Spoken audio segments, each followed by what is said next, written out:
TL note: these short stories were not translated or added until after volume 18. Chabashir SASS. An experience I want to forget, volume 18 Y2V7. I was looking into the mirror inside the changing room while letting slip a sigh I can only believe was the longest of my entire life. I am going to look like this in front of people? Really?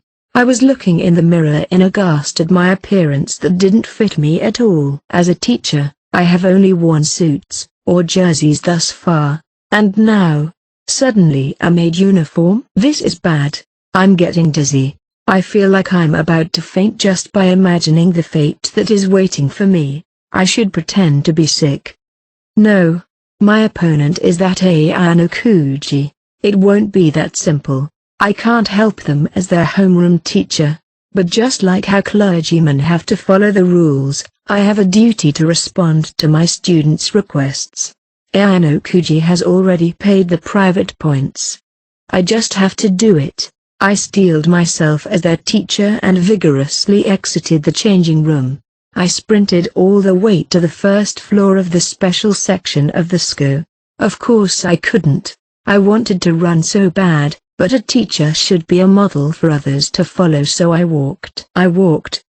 But my steps quickened somehow. It was obvious to me how the students and the visitors were staring at me as I went. What is she doing at that age? That person. Wait a bit. I don't hear anything. I continued to pretend while the words repeatedly reverberated inside my head. Please, anyone, just kill me already. I frantically arrived in front of the maid cafe. The way felt like it was over 5 times longer than I remember. I am here, Ayano Kuji. Hurry up and let me in. The queue outside the cafe was pretty long, which should have been a good thing. But to me, this was hell. Thank you for waiting. Ayano Kuji welcomed me by the entrance and let me inside. So, what should I do now? You don't have to do anything. Please just stand there. What?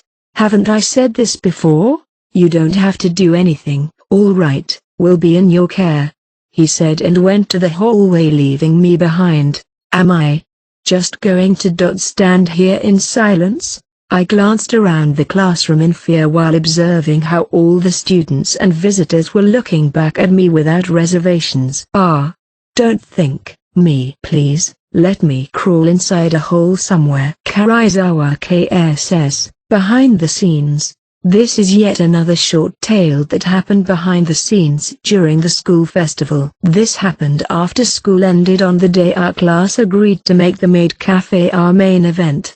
You know this event thing? I really wanted to try doing this other thing, you know? Oh, why didn't you suggest it then? According to Horikita's proposal, the person suggesting an approved event would be receiving a reward. Kei wanted more private points, so trying to suggest something didn't sound like a bad idea after all.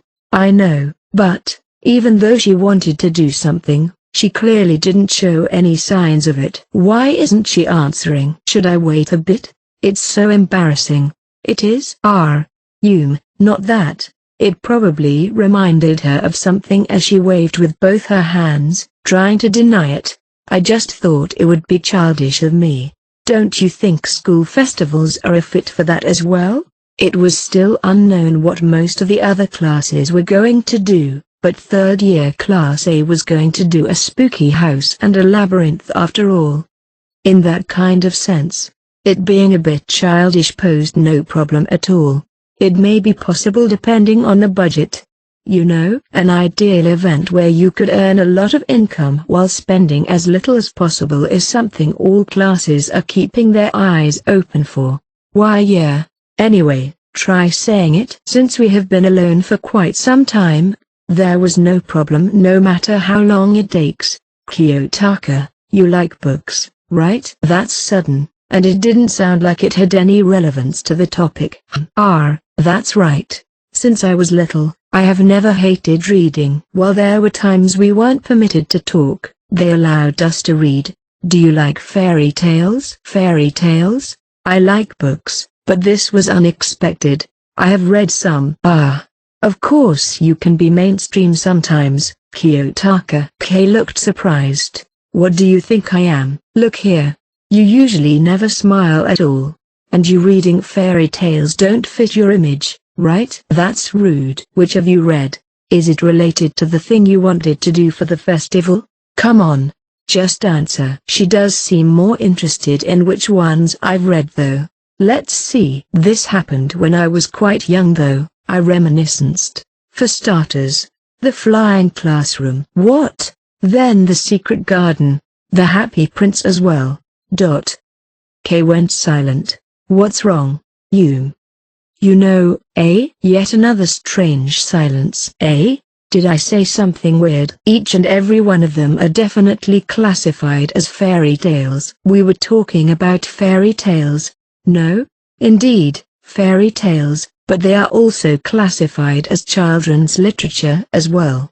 I rephrased. I have no idea why she is so puzzled. Your answer is so far from anything I've ever expected. What did you expect then? Usually, it's the Three Pigs, Little Red Riding Hood or something similar. I see. I certainly have heard of those before. Never read them. Is that something to be surprised about? It feels as though she is making fun of me somehow. How to say it? Yup, that's the Kiyotaka I know. Well, back to the topic. Is the thing you wanted to do connected with these fairy tales? So, I wanted to do a play. A theater play? That doesn't sound too bad. Really? Of course, a lot of preparation time has passed already, and it might not be realistic anymore, but the suggestion itself is not a bad idea. In fact, if Kay associated school festivals with plays, then it was worth looking it up again.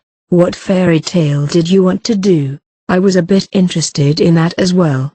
You know, I'm a girl after all, so maybe Cinderella, Beauty and the Beast? Those sound like fairy tales that girls would love. But, she said, then she went silent. The play I wanted to do the most is Sleeping Beauty, I think. Sleeping Beauty. I do seem to remember the title, but unfortunately I haven't read it. How's the story? You don't know this one too?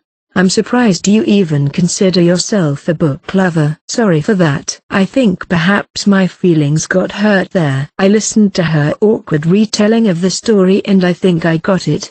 A daughter born among royalty was cursed by a witch and fell asleep for a long time. In the end, a prince arrived and kissed her, and then she woke up and they lived happily ever after. Well, that seems to be the usual for fairy tales. When I was little, I didn't really like the story that much, but it somehow resembles me. My heart was always sleeping, but then you came and woke me up, she said, like she was spellbound in some fantasy of hers. I will play the princess and you will play the prince. Don't you think that would be fantastic? I see. I now understood from hearing her, not suggesting it was the right choice. With that casting, our classmates will make fun of us. No, they will be throwing rocks instead. I know that already. That's why I didn't say anything, you know? I'm so terribly relieved she could control herself. The way she was looking at the school festival is good and all, but the part where she is doing as she pleases is a bit too much. Seems like my prince is a bit of a teaser. Being told that is troubling. If I fall asleep again, make sure to wake me up with a kiss. Will you wake up with just one? I don't know. It may take 10, maybe even 100, she said pleadingly. After I answered to her wishes, she smiled faintly. Never mind. I'm done with fairy tales. Why so sudden? I'm more than fine with reality. She happily leaned onto me and closed her eyes as if falling asleep. Diamond, Diamond, Diamond. Hi, Skywish here with an important update. As you know, Cinnamon Translations has been very late on the short stories as of late. Royal Translations, who do the volume translations, is now going to be doing the short stories translations as well. I will have the short stories for volume 19 in a few days' time and upload them here. Going forward, we should hopefully get the volume and short stories in the same video like we had before. Thank you for all your patience. A lot of people were asking around and looking for the missing short stories which were password protected on Cinnamon's website, and I am thankful we finally have them. I will see you all in a few days' time to upload Volume 19's short stories. Diamond, Diamond, Diamond.